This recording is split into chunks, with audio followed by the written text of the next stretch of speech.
Welcome to ECO202 Study Session 5, Investment Introduction.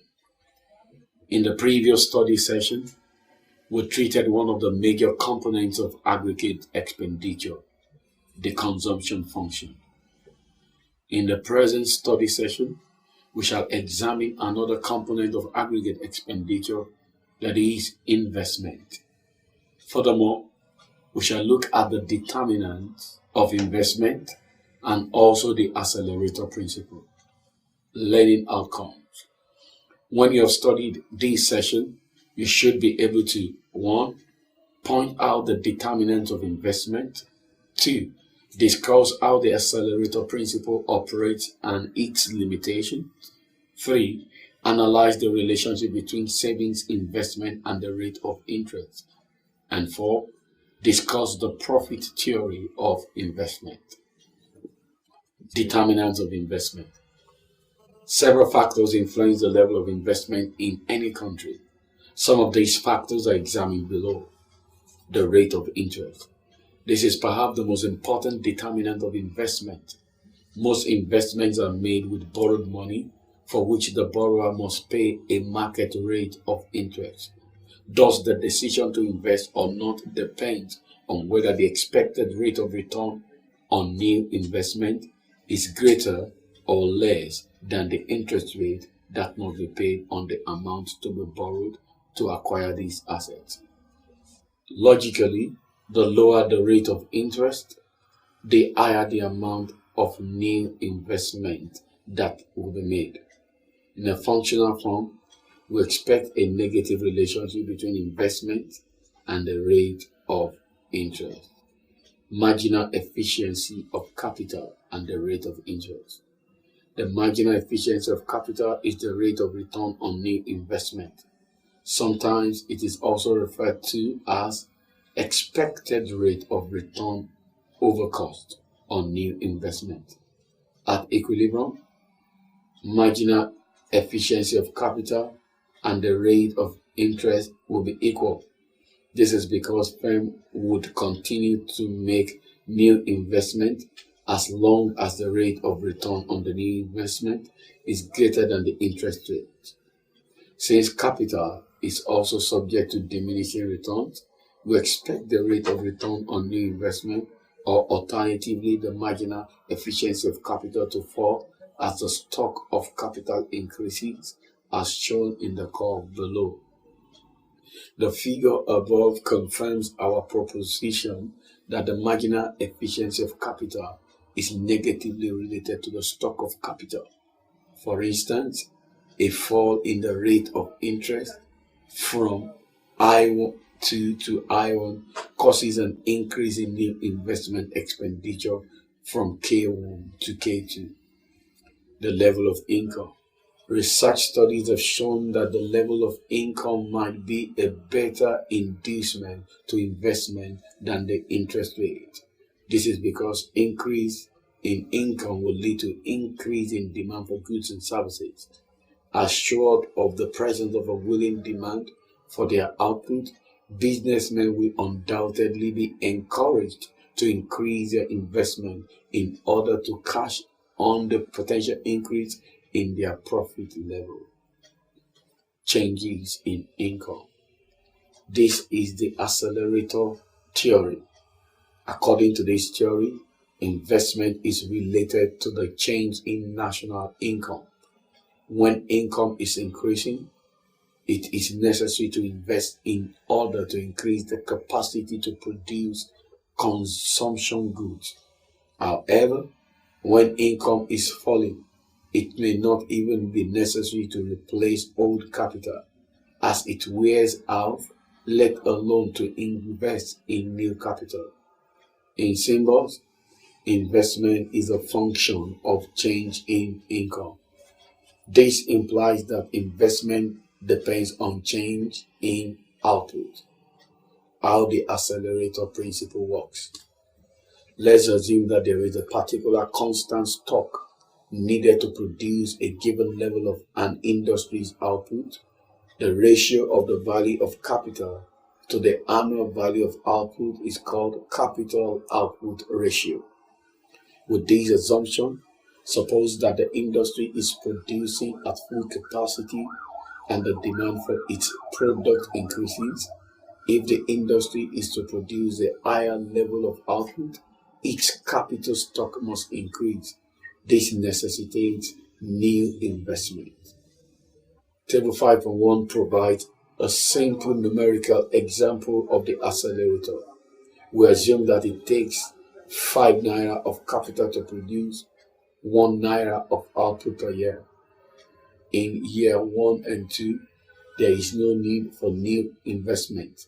In year 3, an increase of 10 naira of sales require a new investment of 50 naira. The same thing applies in year 4. An increase of 20 naira of sales requires an additional investment of 100 naira. As columns 3 and 4 show, the amount of new investment is proportional to the change in sales.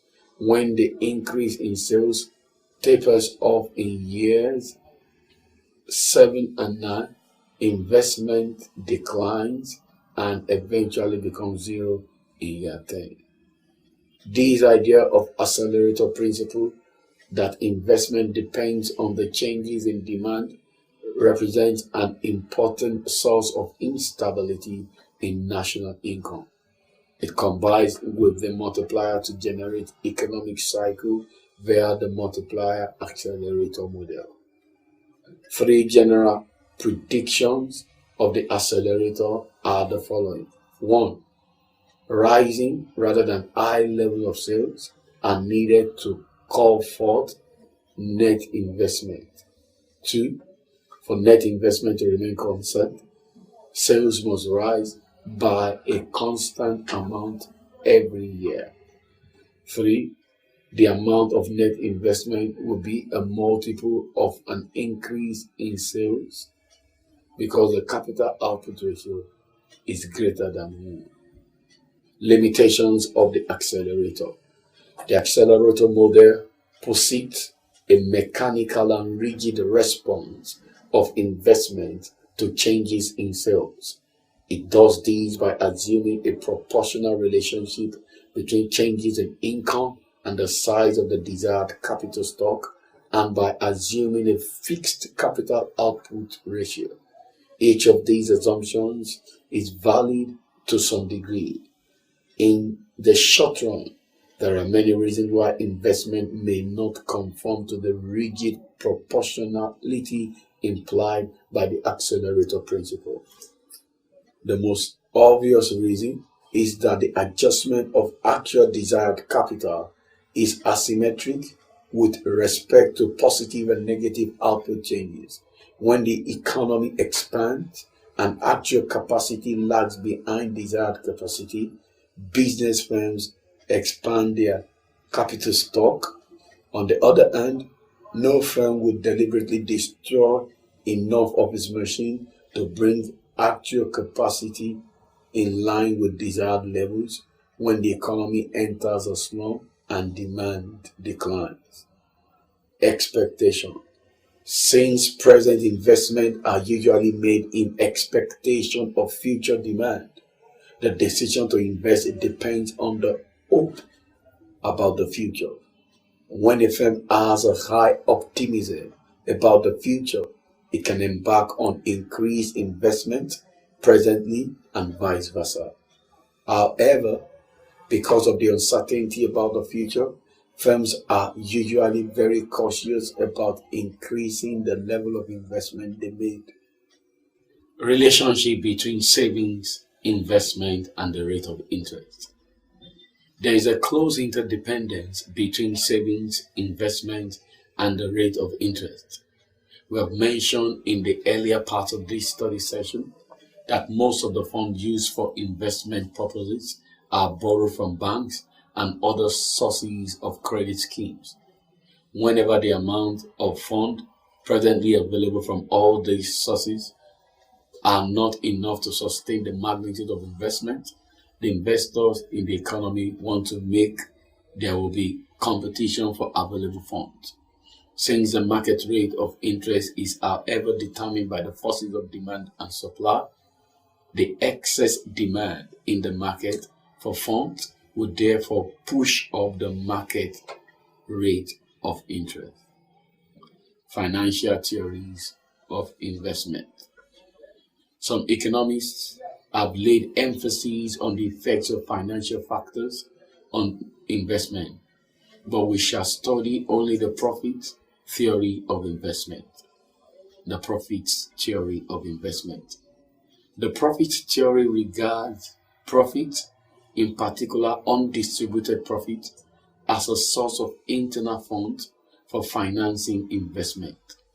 Investment depends on the profit, and profit in turn depends on income.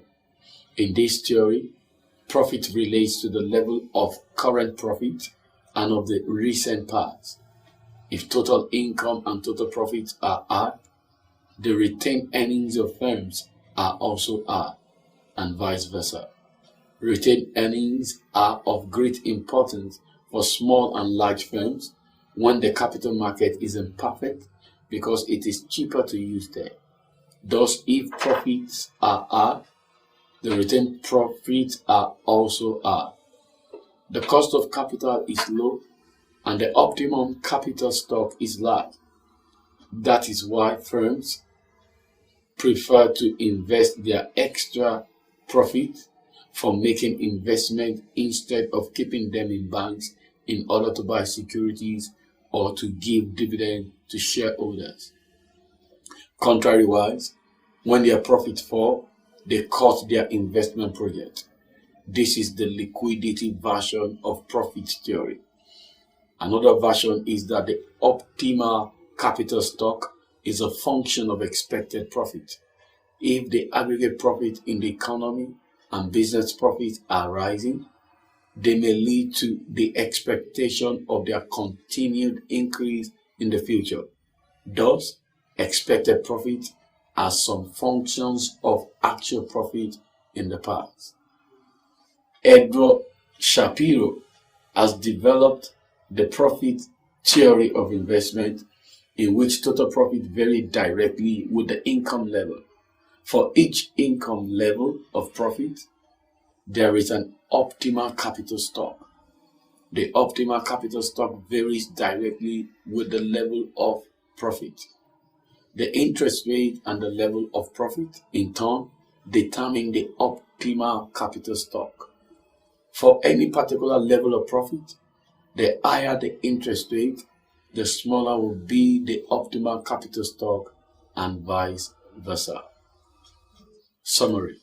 In this study session, you have learned yet another component of aggregate expenditure, investment. In the process, we define what investment is, all about, examine the factors that influence the level of investment in any country, as well as how the principle of accelerator works. We also looked into the relationship between savings, investment, and the rate of interest. Finally, we discussed the profit theory of investment. This is the end of study session 5. Thanks for listening.